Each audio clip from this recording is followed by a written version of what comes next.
living longer, living healthier, living better than ever before. Welcome to Mountain Pacific's Healthy Living for Life, a weekly series that gives you the information, education, and expert insight you need to become an active participant in today's ever-changing healthcare climate. Here now is today's program host. Pressure injuries, also known as pressure ulcers or bed sores, are wounds that can lead to infection and even death if not treated. Sadly, more than 2.5 million Americans have this preventable condition. If you or a loved one is in a hospital or nursing home or is confined to a bed or chair, you won't want to miss today's show. Welcome to Healthy Living for Life, show dedicated to helping you do just that. I'm Sarah Medley, your host. Stay tuned. Welcome back to Healthy Living for Life. Joining us first this morning is Amy Lundy, a physical therapist from Apple Rehab with an emphasis on wound care. She is here to talk about pressure injuries. Thanks so much for being on our show, Amy. You're welcome. Good morning. Good morning. Can you give us an overview of the types of different skin layers and what each does? Yeah. So our skin is the largest organ in our body, and it plays a vital role in protection and also temperature regulation and sensation. So the outermost layer is the epidermis, and it is basically the outside layer, and it provides protection and a little bit of sensation for us. Next, we have the dermis layer. It is below the epidermis. It has smaller connective tissues, smaller blood vessels, and smaller nerves. And then finally, we have the hypodermis, or the subcutaneous layer, that contains fat cells, connective tissues, tendons, fascia, also the larger blood vessels and larger nerves. So we're here today to talk about pressure injuries. What is that? So a pressure injury, often many of us know them as bed sores or pressure ulcers. They are caused by sustained pressure, unrelieving pressure that causes damage to the skin or the underlying tissues. They can cause a lot of damage to our health and reduce our quality of life if we're unable to manage them and get them healed. Where are the most common areas of pressure injury found on our bodies? So pressure injuries really can be found anywhere that we have bony prominences, where we have less fat or connective tissue. Common places that we see are usually the tailbone, the buttocks, and usually around our feet, our ankles, our heels. But really it can happen on the back of our heads, our ears, shoulder blades, between our knees, between the ankles. So any place that there's not a whole lot of connective tissue, we can have a pressure injury quite easily. Well, what causes them? So pressure injuries can be between three forces. So you can have pressure, shearing, or friction that is damaging the blood flow to the tissue, not causing a wound. So typically when we have a bony prominence up against a hard surface, such as our tailbone on a firm surface on a bed or in a chair, it can result in a wound. What are the first signs and symptoms of a pressure injury? So typically the first signs and symptoms of a pressure injury is going to be some kind of change in the color or the texture of the skin. You can also have swelling, pain. There can also be pus or drainage at the site of a wound, so it's important to check your skin for changes. What about indirect causes? So the indirect causes of wounds are things that are going to be like medical condition, such as diabetes, anyone that's had maybe a neurological condition with like a stroke or a spinal cord injury with like spasticity, overactive muscles. We also just have age-related physiological changes where our skin and our blood vessels are more fragile, as well as we have a decrease in fat and muscle mass, and so all of those can lead to pressure injuries. Other things people don't think about for pressure injuries is mental health conditions can significantly increase your risk for pressure injuries, as well as any kind of cardiac or pulmonary medical conditions. How dangerous can pressure injuries be, and why? So pressure injuries can be dangerous because they are life-threatening. You can get infections of the skin, which we call cellulitis, or you can even get infections into your bones or joints. And then the obvious major infection is sepsis, and it's a full body infection, and that's, if we don't get these conditions treated, they can cause life-threatening. I remember reading about ratings of pressure injuries. Can you talk about the ratings? Yeah, so there is a typical scale of 1 to 5 for your pressure ratings, and as the number gets larger, the more serious they are. So a stage 1 is a pressure injury where you have just a change to the texture or the temperature on top of the skin, and the skin is actually still intact, and there's no damage further down. Stage 2 is a partial thickness skin wound where the dermis is exposed, but down to maybe the fat layers, but you're not going to see tissue damage. You're not going to see muscles or ligaments, tendons, or bones.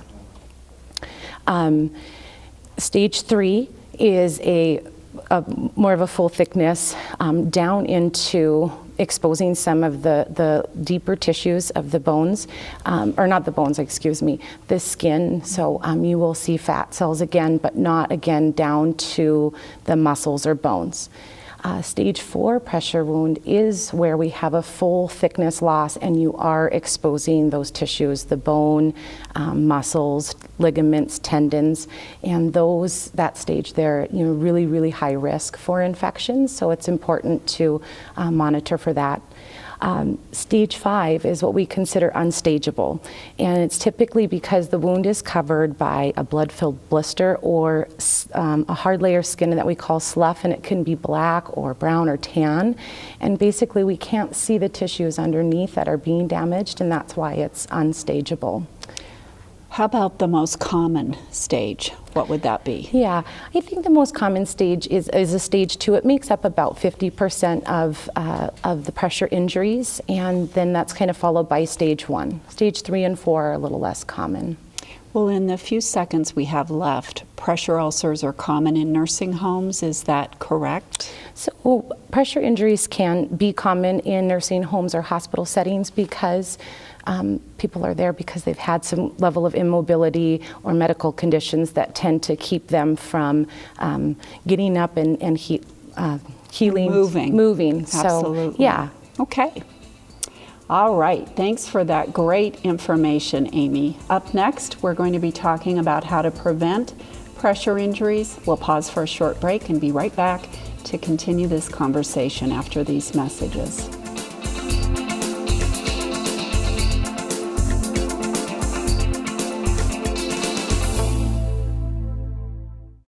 Welcome back. We're talking to Amy Lundy, a physical therapist with an emphasis on wound care. Thanks for joining us again, Amy. Yeah. So I remember back when pressure ulcers used to be very common in nursing homes and very common among folks that had to sit for extended periods of time. And I don't think pressure injuries are commonplace like that anymore, and they are not to be expected. Can you talk about that and how we can prevent them? Yeah, I think there wasn't enough understanding about what was going on inside our bodies that were increasing our risks for having these pressure injuries. And as we have developed, as a society and with medicine, we have started to research ways that we can keep our skin healthier. Can you give us some examples of what we might be doing to make our skin healthier? Yeah, so staying hydrated is very, very important. Our skin is just like anything else in our body. It's made mostly of water, and when our skin isn't hydrated, isn't properly functioning, people can change lifestyle habits like quitting smoking. That will improve blood flow, oxygen to tissues, and also that helps keeping hydrated. We need to keep our skin clean and dry. Moisture can definitely change the integrity of our skin, and so if we can keep that integrity by keeping it dry and clean, then we can definitely reduce those risks. Nutrition is a huge portion, and there has been a lot of gains in ways to supplement nutrition over the years that has been helpful. but diets that are, full of proteins, vegetables, fruits, whole grains for those that have good appetites, but also, if people don't have a good appetite, providing them with some kind of nutritional supplement like a Boost or Ensure can really help increase the calories and, the micronutrients that our skin needs. Are there some medical conditions that might lead to pressure injuries? Yeah, so we touched a little bit about this earlier, but I would like to discuss a little bit more about some of the cardiac and pulmonary conditions. So when we have medical conditions such as a heart attack or peripheral vascular disease, atrial fibrillation or COPD, our skin isn't getting the oxygen that it needs to sustain healthy cells, and so it's more likely to get broken down. What about the clothing that we wear? Can that lead to pressure injuries? Yeah, so any kind of clothing that is restrictive on the body or maybe has a large seam, zipper, buttons that can cause pressure from being sustained for a long period of time can definitely increase our risk for pressure injuries. So it's always important that if we, if your loved one is in a hospital or a long-term care setting or just ill at the time, comfortable, loose-fitting clothing, such as sweats or even, hospital gowns that can be changed frequently can definitely help reduce their risk for getting pressure injuries. What about medications? Are there certain medications that might lead one to incur a pressure injury? So there's not really a medication out there per se that will increase the risk, but any type of medication that increases how sedative we are, so heavy painkillers or sedatives that keep people from getting up and moving, always can increase our risk of a pressure injury. What do you think the number one thing a person can do to prevent pressure injuries? The number one thing someone can do to reduce pressure injuries is get up and get moving. It's the constant need for our skin to get relieved of that pressure, whatever it may be. They do recommend, somewhere between 1 and 2 hours of repositioning if you are bedridden. And so if someone is bedridden, it's very important to move them as much as possible. But if you can get up and walk or just stand up for a little bit throughout the day, you definitely improve your skin health. Well, unfortunately, some of us can't get up and walk because we're confined to a wheelchair for whatever reason. So for those folks that are, or for the caregivers, give us some tips on what we can do for folks in wheelchairs. Yeah, one of the main things for someone in a wheelchair, I think it's passed up a lot, is the need for a good cushion underneath. Sitting on the base of a wheelchair is an immediate risk for skin injuries. There's a lot of cushions out there that are fairly affordable for those that aren't in the wheelchair for long periods of time. Folks that are in the wheelchair 6 to 8 hours a day do need a substantial pressure relieving cushion, and insurances do cover this for those that are in a wheelchair. But there is pressure relieving strategies when you're in a wheelchair, and they really recommend to do every 30 minutes if possible. Mm-hmm. So one of the easiest ones for many to do is to lean forward, and release the pressure off of the tailbone in your bottom. So even just changing that position for 20-30 seconds is enough to relieve that pressure. There's also bending over to a side of a wheelchair, and also those that have the upper body strength can push up with their arms and relieve that pressure underneath. But there is therapists and doctors and all of those people can provide support with helping caregivers and patients understand how often they need to and what might be the best strategy for them. In our remaining few seconds, can you talk about specialized equipment for folks that are bedridden? Yeah, so in long-term care facilities or hospitals, they are going to have certain pressure relieving mattresses, but at home, if you don't have those things, pillows to lift up heels, lay between the knees and the ankles if you're laying on your side can help quite greatly. But if you are bedridden, you're most likely on a service at home where those providers can bring some of that special equipment in for you. Okay. Thanks for that great information, Amy. Up next, we're going to be talking about the treatment of pressure injuries. We'll be right back after this short break.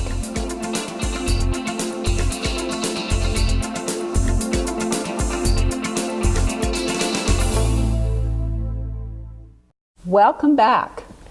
We are talking about pressure injuries with Amy Lundy from Apple Rehab, who is a physical therapist with an emphasis on wound care. Thanks for joining us again, Amy. Yes. Let's talk about treatment. How are pressure injuries treated? So the number one thing for treating pressure injuries is relieving the pressure, finding the source of it and finding ways to relieve that. Pressure injuries are treated with special wound care procedures that can be done at home if the injury is minor enough that the doctor or a nurse or even a wound care therapist would set up for you. Improving nutrition, making sure that the calorie intake is good and that the calories that you're bringing into the body are beneficial. They're full of the good nutrients that we need. Taking risks to prevent infections, making sure that the wounds aren't exposed to bacteria and other environmental hazards that could increase the wound size and create an infection. If someone were taking care of a loved one at home and they thought, oh goodness, I think this is a pressure injury, is it a good idea for them to go ahead and treat it on their own, or is that a bad idea? It really is always best if you go and seek medical attention for that, to not treat on your own, to make sure that the wound is getting properly dressed. There is a multitude of different dressings, and with all wounds, they need different environments to heal, and a doctor or wound care nurse can definitely help someone set up a better treatment at home. If a person is in a nursing home or a hospital and they do have a pressure injury, who typically cares for that injury? Yeah, so in those settings, there is care plans for folks that are either one at high risk for wounds or do have wounds, and it is up to the nursing team and sometimes in adjunct with the therapist to set up pressure relieving strategies, pressure relieving assistive devices. So it will be a combination of the doctors, nurses, and most likely therapists. What should an individual keep in mind after a pressure injury has been assessed by a physician and now they're going to try and care for this individual?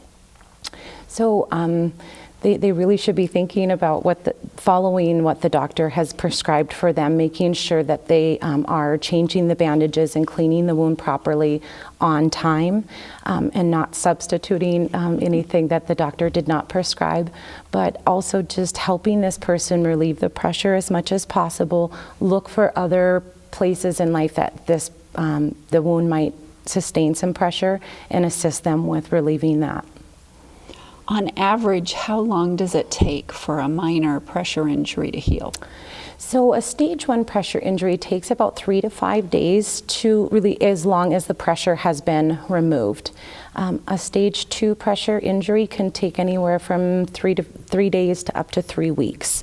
The important thing to remember is that if we don't get the pressure off, a stage 1 pressure injury or stage 2 injury can go further down the spectrum into a stage 3 or 4, which will increase the healing time. Is surgery ever used in treating pressure injuries? Yeah, so it's rare, but it can happen. So if you do end up with a pressure injury, that is what we kind of consider that full thickness injury down to muscles, tendons, bones, there is surgeries that they can do to do a skin graft to assist with healing and getting new skin growth over the wound. There's also surgeries that they do to increase people's blood flow to allow more healing. So those that may have comorbid conditions such as the cardiac conditions or pulmonary conditions we discussed earlier, revascularization of an area may be needed. I've read about, obviously, infections and pressure injuries. Is sepsis a concern with pressure injuries? Sepsis is a concern with pressure injuries. Anytime we have an infection that goes uncontrolled or unchecked in our body can result in a full body infection. Important thing is that people are looking for causes of infections. Is the wound, are the sides sore? Is it red around the wound? Is it growing? Do they have a fever? What kind of drainage is coming out of the wound, especially if the drainage is yellow or greenish color, and also looking for dying tissue around and near the wound. So it's any of that tissue that's kind of looking black or that kind of brownish tan can be a sign of infection. So if an individual, a caregiver, sees that sign, they should seek immediate attention by a professional. Yeah, you should. And if someone was ever to have a fever and have a change in mental alteration, it's important that you would get them to an emergency room and instead of waiting the next day for a doctor. So it's important to look at other signs and symptoms of what might be going on in our body that could lead to a serious event. So if I have a friend who is in the nursing home and I am visiting and I observe something that looks like a pressure injury, what should I tell the nurse? What should I do? So it's always best to speak up and talk to the nurse and the care team, but it is important to note that there is federal laws and regulations that they may not be able to share that information with you if you are a friend, that you may have to have legal medical power of attorney or the permission of your friend or patient to discuss that with. But it is always important to, all bandages and dressing changes, they should be initialed and dated, and there should be the availability to ask, how often is this? So if they say, well, we change the bandages every 3 days, and if you look and that bandage isn't changed, you should speak up. It doesn't mean that they're, not being well cared for. It may have been, maybe a miscommunication. One shift was asking the next to do it. So just being there and being an advocate for loved ones is a great thing. We just need to speak up and be that advocate for sure. Yeah, absolutely. Good. All right. Thank you, Amy, for that great information, and thank you, our viewers, for watching. See you next week. In the meantime, stay fit, stay well, and stay healthy for life with Healthy Living for Life. Healthy Living for Life is brought to you by Mountain Pacific Quality Health.